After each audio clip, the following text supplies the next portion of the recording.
University की जितनी भी बुक है वो हमसे पढ़ी नहीं जाती, तो क्या करें? नोट्स पढ़ो। नोट्स आपके 2 दिन के अंदर पूरी की पूरी तैयारी करा देंगे with in 2 days. Limited period offer है जो कि आप लोगों के लिए निकाला गया है। बच्चों ने मुझसे डिस्काउंट मांगा था, सो मैंने सोचा क्यों ना आप इसका फायदा उठा सकें। प्राइस जो रहेगा वो रहेगा 89 रुपीज पर सब्जेक्ट का, लेकिन अगर आप 3 सब्जेक्ट्स के परचेज करते तो आपको सिर्फ और सिर्फ मात्र 237 रुपीज में मिल जाएगा। लेकिन अगर 4 सब्जेक्ट्स खरीदते हैं तो मात्र 300 रुपए में 4 सब्जेक्ट की पूरी पूरी कंप्लीट बुक आपको मिल जाएगी, वो भी इंग्लिश मीडियम में। और इसके कुछ फायदे मैं बता देती हूँ। इजी लैंग्वेज है, लाइन टू लाइन है, एग्जाम ओरिएंटेड ही बनाए गए हैं, 100% पासिंग नोट्स है। इसको पढ़ के बच्चों ने 95+ भी स्कोर किया है।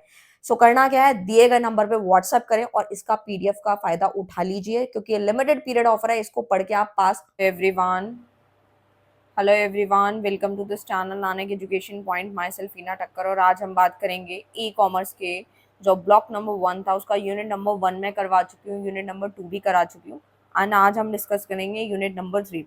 तो यूनिट नंबर 3 स्टार्ट करने से पहले एक छोटी सी इन्फॉर्मेशन जो आप लोगों के साथ शेयर करना चाहती हूँ वो ये रहेगी कि पहले मैं आपको फ्लो चार्ट की मदद से कॉपी पे लिख कर फ्लो चार्ट्स बना के आप लोगों को मैं पूरा का पूरा यूनिट करवा रही थी।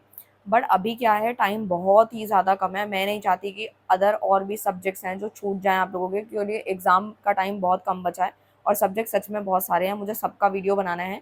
मैं उसी तरीके से ही समझाऊंगी, ये नहीं है कि लाइन टू लाइन आपको पीडीएफ के फॉर्म में समझाने वाली हूँ या आप बोर हो जाओगे, ऐसा कुछ नहीं है। बस आपको सुनना है ध्यान से, ठीक है। मेरा तरीका बस वही है, लेकिन बस फ्लो चार्ट अभी नहीं बना पा रही हूँ क्योंकि टाइम बहुत ही ज़्यादा कम है। बस आपको सुनना है अच्छे से, बाकी आप नोट्स वगैरह जिन्होंने ले लिया उनको लाइन टू लाइन तो वैसे ही सब कुछ वहाँ फ्लो चार्ट सब कुछ मिल ही जाएगा, ठीक है। तो आओ स्टार्ट करते हैं सबसे पहले यूनिट नंबर 3 को। यूनिट नंबर 3 है हमारा technology use in e commerce, ठीक है। तो सबसे पहले मैं बता देती हूँ, चैप्टर के नाम पे हम लोग थोड़ा फोकस डालेंगे, उसके बाद हम आगे बढ़ेंगे ताकि हम फटाफट चीज़ों को समझ सकें। ई कॉमर्स हमने चीज़ें पढ़ ली, ई कॉमर्स की डिफाइन पढ़ ली, ऑब्जेक्टिव पढ़ लिए, फ़ायदे नुकसान सब पढ़ लिया ई कॉमर्स के बारे में, ठीक है। इलेक्ट्रॉनिक कॉमर्स के बारे में हमने काफ़ी कुछ पढ़ा और आज हम पढ़ने जा रहे हैं technology use in e commerce. E commerce के अंदर कौन कौन सी टेक्नोलॉजी यूज़ होती है, राइट।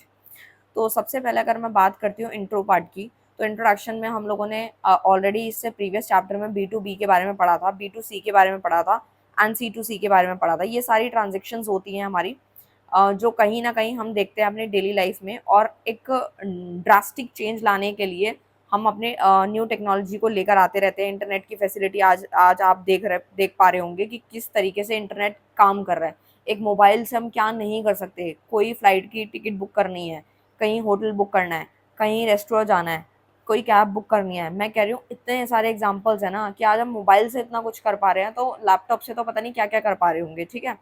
सो इसी तरीके से हम चीज़ें यहाँ सीख रहे हैं, और यहाँ पे लिखा भी है ऑलरेडी, यहाँ पे बहुत सारी लाइन्स है, बाकी आप रीड करना चाहो तो आपकी मर्जी, आप कर भी सकते हो। बाकी जो मैं समझा रही हूँ सफिशिएंट रहेगा, और इसके इन लाइन्स के अलावा मैं अपने अलग एग्जाम्पल जो ऑलवेज देती हूँ वो मैं देती रहूँगी। Design consideration for e commerce है कि कौन कौन से डिज़ाइन कंसिडरेशन है ई कॉमर्स के लिए। सबसे पहले तो design of e commerce website. आप बिना वेबसाइट के इतना नाम नहीं बना सकते, क्योंकि आप जितने भी बड़े बड़े प्लेटफॉर्म्स देखते हो, लाइक बाटा का एग्जाम्पल ले ले या कोई भी एग्जांपल्स ले सकते हो आप, लैक्मी का ले ले, कुछ भी ले ले, सबकी अपनी अपनी वेबसाइट्स हैं, अपने अपने पोर्टल्स हैं। वो क्या डिज़ाइन करते हैं, the design of the portal is most important.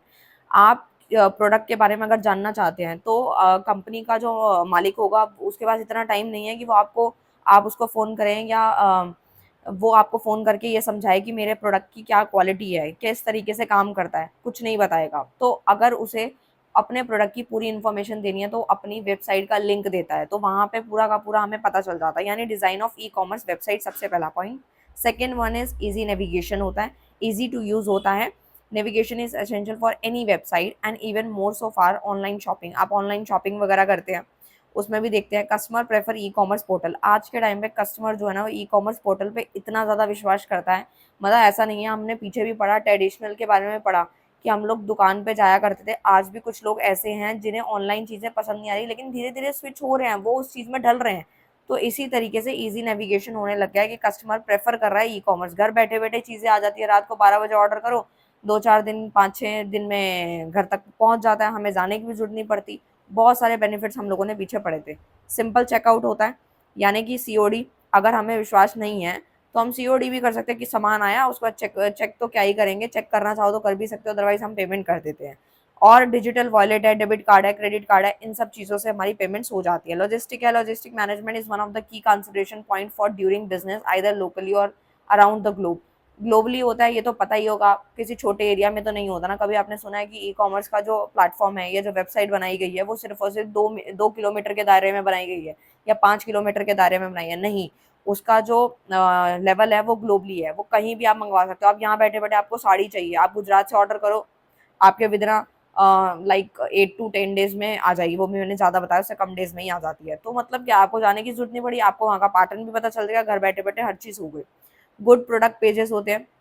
Basically ये जो चैप्टर है ना, ये जो टॉपिक है, ये क्यों पढ़ाया जा रहा है, वो हम एक बार थोड़ा सा जोर डालेंगे इसके ऊपर कि design consideration for e commerce जो एप्लीकेशन है वो हमारे लिए कितना ज़रूरी है। वेबसाइट होता है, नेविगेशन है, सिंपल चेकआउट है, लॉजिस्टिक है, गुड प्रोडक्ट पेजेस है, ठीक है। आप पिक्चर अपलोड देखते हैं वेबसाइट पेजेस पे, ठीक है, पता चलता है कि क्वालिटी कैसी है, लैंग्वेज कैसा है, सिंपल प्रोडक्ट है क्या नहीं, प्रोडक्ट की डिस्क्रिप्शंस होती हैं। भले ही हमें वहाँ पे हम टच एंड फील वाली वो चीज़ हमें नहीं मिलती, कुछ बुराइयाँ भी हैं हमारी ई कॉमर्स की, स्टिल बट एक अंदाज़ा हो जाता है, हाँ भाई इस कलर की चीज़ है। ऐसा तो नहीं है, घर आके पता चलता है, जब वो प्रोडक्ट आ जाता है तो हमें पता चलता है ये ब्लैक कलर का, हमने ऑर्डर ब्लू किया था, ठीक है। वो थोड़ा बहुत लिटिल बिट होती है चीज़ें, बट बिल्कुल अलग नहीं होता। एसेंशियल टेक्नोलॉजी फीचर रिक्वायर्ड, कौन कौन सी टेक्नोलॉजी के अंदर जो फीचर्स हैं वो रिक्वायर्ड होते हैं। सबसे पहला अगर मैं बात करूँ तो आप लोग ग्लोबल रीच लिखें, क्योंकि ये आपको याद भी रहेगा। ग्लोबल रीच क्यों? क्योंकि हमने ये पॉइंट पहले भी पढ़ रखा है। The technology has eliminated the national boundary, हमारी नेशनल बाउंड्री को क्रॉस करता है तो वो ग्लोबल रीच तो होती है। ई कॉमर्स बिजनेस जो है, potential market size is almost equivalent to the global population. हमारी जनसंख्या इतनी है कि हमें अगर आगे बढ़ना है तो हमें इंटरनेट पे आना होगा। कहीं ना कहीं इंटरनेट का मतलब ही यही है कि हमें कहीं ना कहीं अपनी वेबसाइट्स के थ्रू, अपने पेजेस के थ्रू आगे बढ़ना पड़ेगा, नहीं तो हम कुछ ही किलोमीटर के दायरे में रह जाएंगे। यूनिवर्सल स्टैंडर्ड्स होते हैं। e-commerce technology is there one of the set of technical standard for the internet, that is universal standard, है ना। इंटरनेट ने क्या नहीं किया, इंटरनेट ने हर एक प्लेटफॉर्म को कवर कर लिया, चाहे वो कोई भी हो। जैसे मैंने अभी स्टार्टिंग में आपको एग्जांपल दिए ना, जैसे होटल का दिया, कैब का दिया, कुछ भी है। रिचनेस है, रिचनेस में आता है e commerce can deliver video, audio, animations. आज आप देखते हैं कितनी सारी वीडियोस होती है, हम कुछ भी ऑर्डर करने लगते हैं, वीडियो साइड में पड़ी होती है, हमें पता चलता है। इनफैक्ट आज के टाइम में मैं असाइनमेंट का बहुत अच्छा एग्जांपल देती हूँ। पहले क्या होता था, हमारे जो असाइनमेंट्स वगैरह हुआ करते थे, कैसे जमा होते थे, हम लोग अपने जाके आरसी में जाके जमा करते थे। इनफैक्ट अभी भी होता है, लेकिन ऑनलाइन का अच्छा मौका मिल गया हम लोगों को। सो हम देखते हैं क्या करना होता है, हमें उनकी वेबसाइट पे जाना होता है, gnu.ac.in पे जाके हम लोगों को सबमिट करना होता है। सो इसके लिए क्या क्या चीज़ें होती हैं, यानी कि हम लोगों ने घर बैठे बैठे इस चीज़ का फ़ायदा उठाया। वो हर एक चीज़ है, चाहे वो गवर्नमेंट है, चाहे वो प्राइवेट है, चाहे वो कोई प्रोडक्ट है, चाहे वो कोई सर्विस है, हर एक चीज़ हमारी ई कॉमर्स से रिलेटेड है। इंटरएक्टिविटी है, जैसे कि हम टेक्नोलॉजी से आज इंटरैक्ट हो रहे हैं। इनेबल टू वे कम्युनिकेशन, दो टू वे कम्युनिकेशन तो मस्ट है। आप ये सोचो कि कंज्यूमर और प्रोड्यूसर, ठीक है, दोनों के बीच में डील हो रहा है। अगर मैं एक छोटा सा एग्जांपल लूँ, कि जो सेलर है और बायर, उन दोनों के बीच में इंटरैक्ट कहाँ हो रहा है, हमें क्या पता चल रहा है। अगर आज हमने गुजरात से कोई भी प्रोडक्ट मंगाया, साड़ी मंगाई है, दैट मीन्स हमें क्या पता उसका सेलर कौन सा है, लेकिन स्टिल हमारे घर तक वो पहुंच रही है। सो इस तरीके से पॉइंट्स रहेंगे। नेक्स्ट आते हैं हम लोग, difference between app based and web based business क्या होता है। इसके लिए आपको इतना पढ़ने की जरूरत नहीं है, सिर्फ एक डिफरेंस कर लीजिए, सफिशिएंट रहेगा। क्योंकि डिफरेंस को मैं ज़्यादा प्रेफरेंस देती हूँ, लाइन टू लाइन होता है और आप लोगों को याद करना बड़ा आसान होता है। पैरामीटर्स आते हैं, डिवाइसेस कौन कौन सी यूज़ होती हैं। ऐप बेस्ड बिजनेस और वेब बेस्ड बिजनेस कहाँ पे यूज़ होता है। देखो, ऐप बेस्ड बिजनेस नाम से ही क्लियर है, स्मार्टफोन और टैबलेट्स में यूज़ होगा ये। तो हम अपने फ़ोन में देखते हैं आजकल, हम मोबाइल फ़ोन में एप्लीकेशंस यूज़ कर रहे हैं, ठीक है, तो ऐप बेस्ड बिजनेस है। नेक्स्ट आता है वेब बेस्ड बिजनेस, जिसमें कंप्यूटर लैपटॉप की मदद से ये चलता है। इंटरनेट कनेक्टिविटी दोनों के अंदर ही मैंडेटरी है, ऐसा नहीं है कि वेब बेस्ड बिजनेस जो है वो बिना इंटरनेट के चल जाएगा, दोनों को इंटरनेट कनेक्टिविटी की रिक्वायरमेंट होती है। रीचेबिलिटी कहाँ तक इसकी रीच जाती है ऐप में और वेब में, तो मैं बता देती हूँ। ऐप के अंदर क्या होता है, विथ पुश मैसेजेस नोटिफिकेशन हो गए, app based business reach large number of customer, हम लार्ज नंबर ऑफ कस्टमर तक पहुंच सकते हैं अपने ऐप के जरिए। जबकि वेब बेस्ड बिजनेस में क्या होता है, हम लोग एक लिमिटेड दायरा कवर करते हैं। प्लेटफॉर्म क्या रहते हैं, web store and apps, play store in Android, app store in Apple. Apple में देखते हैं उनका एक अलग होता है जहाँ से हम लोग डाउनलोड करते हैं, एंड द प्ले स्टोर होता है जो आप लोगों के ये नॉर्मल जो एंड्रॉयड फोन्स वगैरह होता है वो उसमें होता है। एंड वेब बेस्ड बिजनेस के अंदर वेब स्टोर्स होते हैं जहाँ से आपका एक प्लेटफॉर्म मिल जाता है। पेमेंट गेटवे क्या रहती है, पेमेंट गेटवे जो है इसमें सीओडी, डेबिट कार्ड, वॉलेट सब कुछ होता है, जबकि इसके अंदर net banking, credit, debit card, ये सब चीज़ें अवेलेबल होती है, ठीक है। बाकी इतना सफिशिएंट है, बाकी आप और रीड करना चाहते हो गो थ्रू कर सकते हैं नोट्स वगैरह से। ऐसे तो बहुत सारे लिखा, अगर मैं एक एक लाइन करवाऊंगी तो सच में आपको नींद आ जाएगी, और इतना ज़रूरत भी नहीं है। मैं बस उतना पढ़ा रही हूँ जितना आप लोगों को एग्जाम तक याद रहे और आपको ईजी भी लगे, क्योंकि मुझे टफ नहीं बनानी चीज़ें, आपके लिए आसान बनानी है, और मैं इस तरीके से ही पढ़ाने की कोशिश कर रही हूँ कि ये ना लगे कि महाभारत पढ़ाई जा रही है। नेक्स्ट आता है building, designing and launching e commerce website. ये देखो नाम से ही क्लियर है, हम लोग यहाँ पे क्या कर रहे हैं, अपनी वेबसाइट को बिल्ड कर रहे हैं, डिजाइन कर रहे हैं, लॉन्च कर रहे हैं। क्यों कर रहे हैं, उसके पीछे रीजंस क्या है। कोई भी मालिक जो है या कोई भी बिजनेसमैन होगा, वो ये सब काम क्यों करेगा। कुछ चीजें हमें लॉजिकली लगानी है और वहां पे खुद बनाकर लिख देनी है, ठीक है, क्योंकि इसकी बहुत ज्यादा आवश्यकता है, इसके बिना बात नहीं बन सकती है, ठीक है।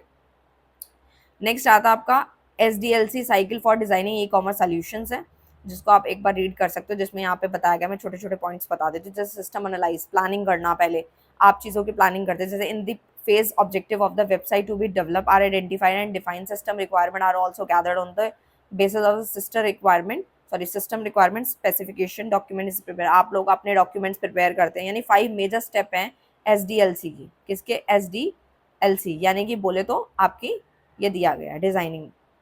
अच्छा, जिसमें आता है systematic approach of developing successful e commerce to most important management challenges are involve. इसमें फर्स्ट चैलेंज जो होता है वो आता है clear understanding of the business objective, कि हमारे बिजनेस का क्या उद्देश्य है उसको अंडरस्टैंड करना क्लियरली। सेकेंड चैलेंज क्या है हमारे लिए, choose the right technology to achieve identified business objective, कि हमें एक राइट टेक्नोलॉजी को कहीं ना कहीं अचीव करना है। ये 2 पॉइंट्स इसके अंदर रहते हैं, जिसमें ये पॉइंट्स भी कंसिडर करेंगे सिस्टम का डिजाइन, ठीक है, सिस्टम का मॉडल, जैसे कि like graphical user interface, database हो गया। बिल्डिंग द सिस्टम, आप उस चीज को बिल्ड कर रहे हो, यानी ई कॉमर्स वेबसाइट बनाना जो मैंने अभी बताया। फिर आप टेस्टिंग करते हो, ये नहीं है कि आपने कुछ भी बना के रख दिया। टेस्टिंग बोले तो जैसे कि मैं एक एग्जांपल के तौर पे बताती हूँ, e commerce website of various parameters, ये तो बात सच है। सच है स्पीड ऑफ वेबसाइट, वेबसाइट की स्पीड क्या है, आपने वेबसाइट तो बना ली लेकिन आपकी वेबसाइट की कोई स्पीड ही नहीं है, कोई कनेक्टिविटी नहीं है। मनी ट्रांजेक्शन अगर करनी है, कुछ पेमेंट्स करानी है, कुछ कोर्सेज लॉन्च करने हैं, वट कुछ भी करना है, तो वो भी एप्लीकेबल होना चाहिए, ठीक है। तो ये सारी टेस्टिंग होती है जो बहुत इंपॉर्टेंट होती है। ज़रूरी नहीं है कि वेबसाइट बनाने से ही सब कुछ होता है, उसके बाद के जो प्रोसेस है वो भी मोस्ट इंपॉर्टेंट होते हैं, क्योंकि जब हम ये चीज़ चेक करेंगे वहाँ पे हैंग हो जाए, चले नहीं, आधी चीज़ें दिखे, तो हम लोग परेशान हो जाएंगे, यानी कि जो बायर्स होंगे, ठीक है। पब्लिश, पब्लिश बोले तो इम्प्लीमेंटेशन, नाम से ही समझ आ रहा है कि हम यहाँ पे क्या कर रहे हैं, इम्प्लीमेंट कर रहे हैं। जो चीज़ हमने प्लान करी थी, टेस्ट कर लिया, अब हम उस चीज़ को लागू कर रहे हैं। Our hosting company is chosen in the phase once it is the finalized, the payment for hosting charges are done, hosting company provides a password that is used for uploading the website on the internet server। ये इस तरीके का कुछ process रहता है, ठीक है, जिसके अंदर क्या होता है, होस्टिंग कंपनी क्या करती है, प्रोवाइड करती है पासवर्ड वगैरह, ठीक है। तो इस तरीके से रहता है इसका कुछ प्रोसेस। अच्छा, उसके बाद आप लोग यहाँ नीचे आ जाइए, हार्डवेयर और सॉफ्टवेयर तो आप लोगों ने बहुत पहले से पढ़ रखा है, तो मैं मान के चलती हूँ आप लोगों को आता ही होगा कंप्यूटर, ठीक है। तो अब हम लोग ये समझ लेते हैं बेसिकली इसके अंदर क्या है। द ई कॉमर्स जो होता है basically architectural framework consist 6 layer of functionality है। जैसे फंक्शंस होते हैं 6 लेयर्स के या सर्विसेज के, जैसे एप्लीकेशन लेयर सर्विस, इसके अंदर क्या आता है, all customer to business, business to business, ये सारी चीज़ें B2B वाली बात हो गई, ठीक है। ये सारी ब्रोकरेज सर्विस आती है, बीच के मीडिएटर आ गए, पेमेंट प्रोसेस कैसे करवाना है, बीच के कुछ चीज़ों को हम ब्रोकर्स को ऐड ऑन कर लेते हैं, ब्रोकरेज फीस दे देते हैं ताकि हमारी सर्विस और अच्छी हो जाए, हमारे कस्टमर बन जाएं। इंटरफेरेंस सपोर्ट लेयर होती है, जिसके अंदर सपोर्ट फंक्शंस होते हैं कि किस तरीके से आपको सपोर्ट किया जाएगा, है ना। इस तरीके के पॉइंट्स रहेंगे, बाकी आप इसको गो थ्रू कर सकते हैं। नेक्स्ट आता है डोमेन नेम सिस्टम। ये क्यों ज़रूरी होता है, देखो जब भी आप कोई वेबसाइट बनवाते हो तो आपको सबसे पहले डोमेन लेना होता है, ठीक है। विदाउट डोमेन आप आगे नहीं बढ़ सकते, यानी कि डोमेन नेम सिस्टम को हम एक शॉर्ट में DNS भी बोलते हैं। जैसे कि मान लीजिए मेरे चैनल का जो आपने हम जो हमारा जो अपना चैनल का नाम है वो है नानक एजुकेशन पॉइंट, ठीक है। तो नानक एजुकेशन पॉइंट .com जो है, इसका जो है कहीं ना कहीं डोमेन नेम लिया जाएगा, देन आफ्टर इसकी वेबसाइट बन जाएगी, ठीक है। तो ऐसे ही कोई भी है, जैसे इग्नू है उसका है, कोई भी है वेबसाइट बनानी है तो डोमेन नेम चाहिए ही चाहिए होता है। जैसे यहाँ एग्जांपल के तौर पे दे भी रखा है www.abc.com, जो भी आपका नाम है या जिस पे आप अपना वेबसाइट बनवाना चाहते हो उसको नाम बीच में रखेंगे, बाकी www तो आएगा इस तरीके से। न्यूमेरिक इंटरनेट प्रोटोकॉल है, IP एड्रेस लाइक अ फोन बुक मैप्स, ठीक है, इस तरीके से रहता है ताकि कोई सर्च करे, क्लिक करे तो खुल जाए। वेब सर्वर होता है, क्लाइंट रिक्वेस्ट होती है, ठीक है। तो ये काफ़ी सारे पॉइंट्स हैं, बाकी इसको गो थ्रू कर सकते हो, बाकी जो मेन है वो मैं आपको करा रही हूँ। Impact of emerging technologies on e commerce, की क्या क्या इम्पैक्ट आते हैं हमारे ई कॉमर्स पे। जैसे कि टेक्नोलॉजी आज के टाइम पे हम देख रहे हैं कैसे बढ़ रहा है, सबसे बेस्ट एग्जांपल मैं देना चाहती हूँ एआई का। एआई कितना बढ़िया है आपको पता ही है, आर्टिफिशियल इंटेलिजेंस है, रोबोटिक चीजें हो रही है। किसी ने जो अभी लास्ट जो शाहिद कपूर की अभी एक मूवी आई थी आपने देखी भी होगी, तो उसमें रोबोटिक मतलब थे वहां पर। तो इस तरीके की चीजें रहती हैं। बाकी आपने देखी होगी तो काफी कुछ सीखने को उससे मिल ही गया होगा आप लोगों को, मैं मान के चलती हूँ। मोबाइल डिवाइसेस है, mobility, big data, big data analytics, तो ये सब चीजें हैं। मतलब आपको मैं इस वे में पढ़ाना चाहती हूँ कि आपको ये लगे कि हाँ यार मतलब इजी लग रहा है। सो यही है। उसके बाद आप इसको गो थ्रू कर सकते हैं, वही एआई के बारे में डिटेल दे रखी हैं। सो मेन मेन जो था वो मैंने सब कवर कर दिया आप लोगों का, बाकी आप नोट से देख लीजिएगा। टाइप ऑफ प्लेटफॉर्म्स हैं, जैसे कि depending on the services offer various researcher have categorise digital platform कौन से हैं, ठीक है। जैसे आपका पेमेंट प्लेटफॉर्म होते हैं, रिटेल होते हैं, बुकिंग होते हैं, कंटेंट होते हैं, matching and social media platform होते हैं। सोशल मीडिया आप समझ ही गए होंगे, जो आजकल आप यूज करते हो, फेसबुक, ये सब चीजें। कम्युनिकेशन, आप किसी से कम्युनिकेट करना चाहते हो उसके प्लेटफॉर्म अलग होते हैं। सर्च वाले अलग हैं, जैसे कि आईफोन में आप लोग सफारी पे सर्च करते हैं, इस तरीके के प्लेटफॉर्म आपको देखने को मिलते हैं। मतलब इतना सब कुछ है ना, फोन के अंदर ही बहुत कुछ है। मतलब ये मॉडल याद कर लेना, पूरा का पूरा आपका हो जाएगा काम इसी के अंदर, ठीक है। सो मैंने आपको पूरा का पूरा ये करवा दिया जितना काम का था। बाकी अगर ज़्यादा टफ लग रहा है तो नोट्स वगैरह में मेन मेन है, बस वही पढ़ लेना। सो अब चलते हैं अपने यूनिट नंबर 4 की तरफ। सो अब हम स्टार्ट कर रहे हैं यूनिट नंबर 4, जो कि ब्लॉक 1 का यूनिट नंबर 4 लास्ट है। इसके बाद हमारा ब्लॉक नंबर 1 समाप्त हो जाएगा, जो कि ई गवर्नेंस है, ठीक है। इसके अंदर दिया तो बहुत कुछ है, लेकिन मैं सिर्फ और डिफरेंस करवाने वाली हूँ जो काम का है, ठीक है। सो स्टार्ट करते हैं। हाँ जी, तो इंट्रो पार्ट से स्टार्ट करूंगी मैं। सबसे पहले देखो, the introduction of new information and communication technology also called digital technology, right. हम देखते हैं कि जो नई नई इंफॉर्मेशन का इंट्रोडक्शन होता है, हम लोग कम्युनिकेशन टेक्नोलॉजीज को देखते हैं, तो वो हमारे लिए क्या है, एक डिजिटल टेक्नोलॉजीज है। आज के टाइम पे हर एक चीज चेंज हो रही है, और कस्टमर का जो हैबिट्स है, प्रेफरेंस है, वो with in a second change होता आता है, ठीक है। विद इन अ सेकेंड हमारी प्रेफरेंस चेंज हो जाती है। तो उस चीज़ पे हम रह नहीं सकते, तो उस चीज़ से डील करने के लिए बहुत सारी चीज़ें हैं जो हमें पढ़नी पड़ती हैं। लाइक हम ई कॉमर्स पढ़ रहे हैं तो उसमें भी बहुत सारी चीज़ें, ये नहीं कि हमने बस इंटरनेट के बारे में पढ़ लिया और काम खत्म, नहीं। हमें बहुत सारी चीज़ें ऐसे भी पढ़नी होती हैं जो हमारे ई कॉमर्स का ही पार्ट रहता है। जैसे ई गवर्नेंस क्या है, ई गवर्नमेंट क्या है, फॉर इलेक्ट्रॉनिक गवर्नमेंट क्या है, नाम से ही समझ में आ रहा है। Electronic government could formally be define as the use of information and communication technologies. आप इसमें इंटरनेट का यूज तो कर रहे हैं, किस लिए कर रहे हैं, बेटर गवर्नमेंट के लिए, यानी कि गवर्नमेंट का यूज आने वाला है इसके अंदर। जैसे फॉर एग्जाम्पल, अगर आपने ये एग्जाम्पल ध्यान से समझ लिया तो पूरा चैप्टर आसानी से समझ आ जाएगा। आप देखते हो, जैसे आप लोग अपने पासपोर्ट को अप्लाई करना चाहते हो, तो गवर्नमेंट की जो वेबसाइट है वहां जाते हो, आप पासपोर्ट अप्लाई करते हो। दैट मीन्स क्या हुआ, आपने इंटरनेट का तो सहारा लिया, बिल्कुल लिया, ठीक है। और साथ ही साथ गवर्नमेंट की साइट पे जाके आपने उस चीज का फायदा उठाया, ठीक है। तो राशन कार्ड हो गया, रेलवे टिकट हो गई, ये सारी गवर्नमेंट के अंदर जो आ रही हैं चीजें, पेमेंट ऑफ पब्लिक हो गया, वेबसाइट्स हो गई, ऐप हो गए, डिजिटल पेमेंट हो गई। फिर आप लोग पेमेंट करते हैं, जैसे पासपोर्ट की फीस 1500 रुपए है, ठीक है, वो आपने फिल कर दिया, ठीक है। डिजिटल आइडेंटिटी कार्ड्स हो गए, तुम्हारा आइडेंटिटी कार्ड हो गया, ये इस तरीके की सारी चीज़ें जो हम गवर्नमेंट की साइट्स पे जाके उठाते हैं बेनिफिट्स, वो सारे हमारे ई गवर्नमेंट के अंदर आते हैं। आपको बस इतना याद रखना है, इलेक्ट्रॉनिक गवर्नमेंट, ठीक है। अच्छा, all these public services are made available for the citizen by the creating dedicated website as well as mobile app. आप देखते हो मोबाइल में बहुत कुछ हो जाता है, लैपटॉप की मदद से, फ़ोन की मदद से हम ये सारी चीज़ें जो हैं हमारे लिए कॉमन सर्विस सेंटर पे जाकर के हम लोग इसका फ़ायदा उठा सकते हैं। साथ ही साथ एक डिफरेंस कर लेते हैं और ऊपर वाला सब उसी में हो जाएगा। ई गवर्नमेंट और ई गवर्नेंस में क्या फ़र्क है। ई गवर्नमेंट क्या होता है, फोकस किस पर डालता है, improving and accelerating administrative efficiency पे प्रभाव डालता है, यानी कि वो फोकस करता है हमारी जो एफिशिएंसी है वो कहीं ना कहीं इंप्रूव हो और एक्सेलेट हो। जबकि ई गवर्नेंस क्या कहता है, फोकस करता है इंक्रीज सिटीजन इंटरेक्शन, जो सिटीजन्स होते हैं, ठीक है, जो यहाँ पे भारत के जो नागरिक है जो रह रहे हैं, उनका इंटरेक्शन बढ़ जाए with in themselves as well as the government agencies को लेकर भी। बेनिफिट्स क्या होते हैं दोनों के, तो देखो, सर्विस डिलीवरी इंप्रूव करी जाती है ई गवर्नमेंट में, जबकि अगर हम देखा जाए ना, तो कुछ सर्विसेज तो ऐसी हैं जिनके बारे में कुछ बात ही नहीं की जा सकती, ठीक है। अब आप ये देखो, लाइक आप पोस्ट ऑफिस जाते हो, ठीक है, मैं जैसे एक एग्जांपल ले रही हूँ आपको समझाने के लिए। आप कभी भी पोस्ट ऑफिस जाते हो, ठीक है, वहां पे आप कुछ काम कराने जाते हो, उनके सिस्टम में ज्यादातर वो यही बोल रहे होते हैं, नहीं अभी तो सर्वर डाउन है, अभी तो चल ही नहीं रहा, ठीक है। अब राम जाने रहता है उनका कि उनका काम करने का दिल नहीं है या फिर वो सच में ही नहीं चल रहा, ठीक है। वो दोनों चीज़ें हो सकती हैं, कोई बड़ी बात नहीं है, बट मैं बता रही हूँ कि इन लोगों की वेबसाइट्स तो बनी हुई हैं, सब कुछ बना हुआ है, लेकिन सर्वर इनका ऑलवेज डाउन रहता है, ठीक है। Increasing operational efficiencies by reducing consumer time, efforts, cost. इसके अंदर क्या होता है, कंज्यूमर का टाइम लगता है, एफर्ट लगता है, कॉस्ट सब कुछ इंक्रीज हो जाती है ई गवर्नमेंट के अंदर, क्योंकि आप टाइम तो लगाते हो ना, कोई भी चीज़ सर्च करते हो, फिर उसके ऊपर टाइम लगाया, एफर्ट लगाया, फिर आप कॉस्ट लगाते हो, पेमेंट करते हो। Increasing outreach of public services भी देखने को मिलता है, जबकि ई गवर्नेंस में क्या होता है, इंप्रूविंग पब्लिक पॉलिसी फॉर्मुलेशन बढ़ता है इससे, जैसे डेमोक्रेसी हो गया, कम्युनिटीज विद सिटीजन पार्टिसिपेशन हो गया, तो वो सब आता है इसके अंदर। नेक्स्ट हमारा एक छोटा सा डिफरेंस और है ई कॉमर्स और ई गवर्नेंस का, ये कर लो, ये दो ही ज्यादा इंपॉर्टेंट है, बाकी तो इतना इंपॉर्टेंट नहीं है।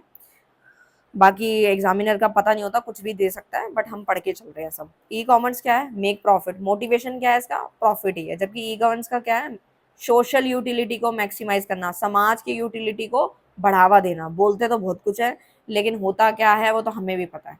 ई कॉमर्स में क्या आता है, cost reduction of service delivery, यानी कि कॉस्ट रिडक्शन सर्विस डिलीवरी होती है, जबकि ई गवर्नेंस में क्या होता है, cost reduction of service delivery, है ना। ऑब्जेक्टिव मकसद क्या है ई कॉमर्स का, अपने प्रोडक्ट और सर्विस को सेल करना, जबकि यहाँ क्या है, क्वालिटी टू सिटीजन, हमें क्वालिटी देनी है सिटीजन को।